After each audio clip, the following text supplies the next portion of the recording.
ছেলে পেলে তো আনলাম, টাকা পয়সা তো নেই, এমনকি একটু ফ্রি খাতি মাতি দেওয়া যাবে নাকি না? না না ভাই, এসব খাওয়া ফ্রি হবে না ভাই।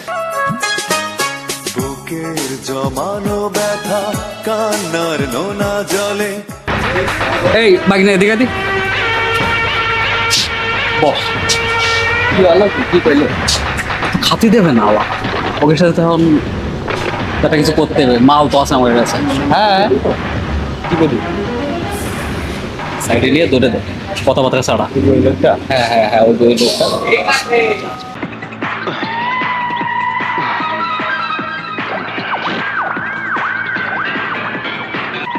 তিনি খাতের মধ্যে দেওয়া যাবে না, ভালো মুখী কলাম, কোনো কাজ হলো না, কিছু করা লাগবে না ভাই। ফ্রি কাটি দেওয়া যাবে না ভাই। দেখেন না ভাই, ভাই আমার ভিডিও করে দিচ্ছে, হবে না? সিস্টেম করছে ভাই খাওয়ানোর সিস্টেম তো করে দিছি ভাই।